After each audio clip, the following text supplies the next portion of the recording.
My heart aches for James Dennis Allen Hamlin. I don't know how any NASCAR fan could listen to the latest episode of Actions Detrimental and not feel what Denny Hamlin is feeling. Because everything he's saying is facts. If we've looked at the last 5 or 6 Daytona 500s, the races keep ending under the same way. Accidents, crashes, big ones. All because drivers see the white flag and their IQ dips. And it's just a constant thing. And it really started to hit me when I put the Daytona 500 beside the Indy 500. Granted, 2 very different styles of racing. But when you look at how an Indy 500 goes and how it ends, you never leave an Indy 500 feeling like somebody didn't deserve the win. If there's one thing about that race, it almost always crowns deserved winners. I can't think of the last undeserved Indy 500 winner.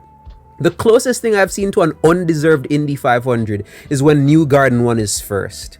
Because I didn't like how they restarted that race. But even still, Newgarden ran a good race. So it's not like, and he still had to pass Ericsson to win it. So even then, when you look at the Daytona 500, man, it's always just calamity. It's always chaos. And you almost never get to see drivers who actually do this plate racing thing properly reap the rewards of their talent. Because all it takes is for one driver, as we saw with Cole Custer, to do something silly, and then boom, the whole field is wrecked. Someone wriggles out of the rubble or manages to keep the lead while everyone implodes behind them, and they're crowned the Daytona 500 champion. And it's getting kind of old, man. And the problem is, I don't even know if it's a car issue or if it's a driver issue. I think we can have clean endings to plate races. We had a clean ending to the last 2 plate races before this. Yeah? The July race, the summer race rather, in Daytona last year with Burton passing Kyle Busch, that was a clean ending to a plate race. Yeah? Same thing with Talladega last year, Stenhouse versus Keselowski. Clean endings. This isn't something that's impossible.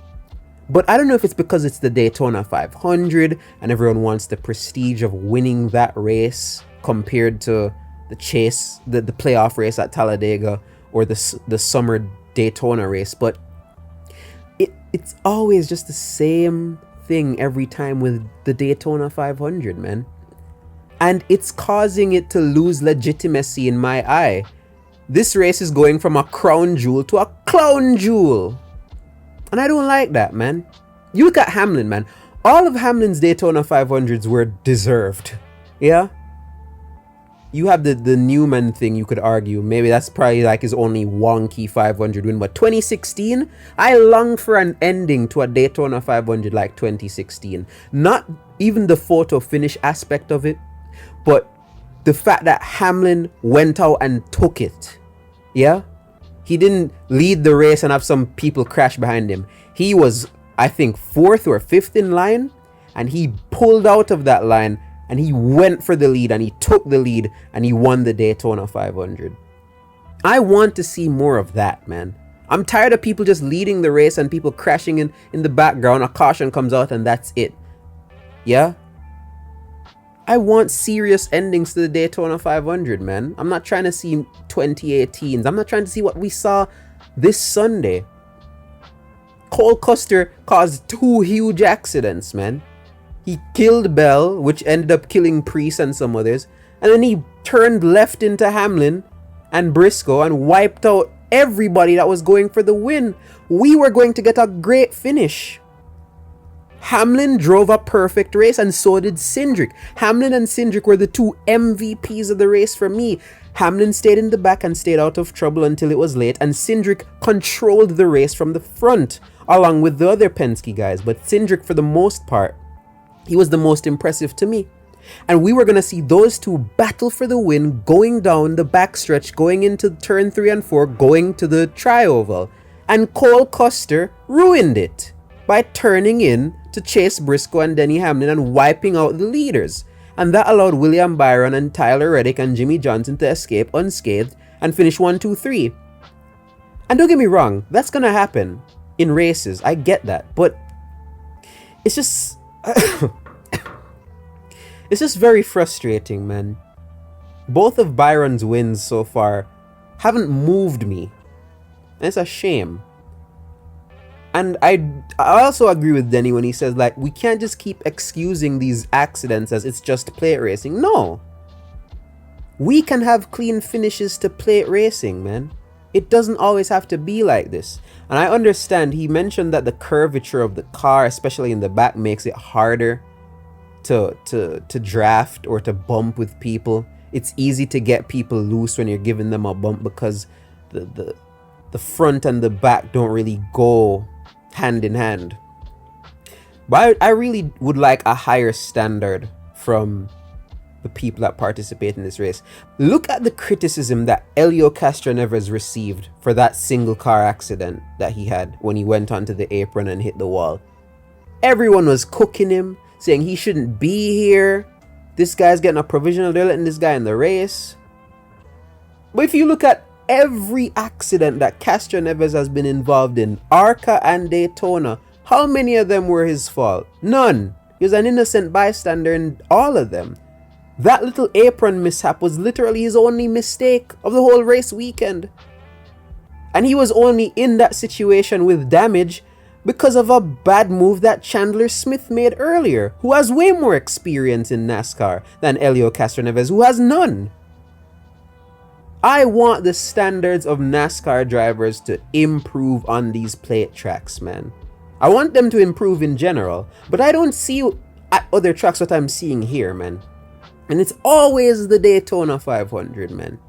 Always. 2021 with McDowell, when the two Penskes killed each other, that terrible wreck. 2022 was somewhat relatively clean. 2023, Chastain spinning in the infield, and now you have this huge crash to end 2024, man.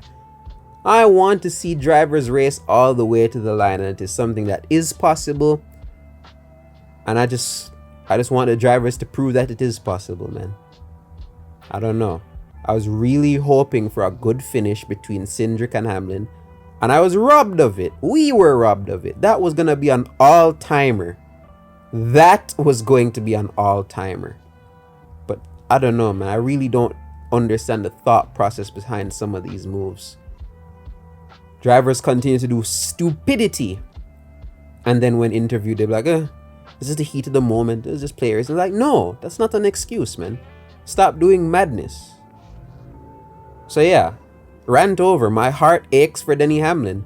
And he sounds like a very defeated man. And when you peep that he's at the end of his career and he's a team owner, it really just makes you wonder, is this worth it? Is it worth, and he said it, is it worth being good at plate racing if some random guy can just make a mistake and undo all of your hard work?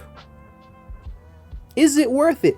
Is it worth it as a car owner to spend this much money fielding cars into a race that most times ends up in a crapshoot?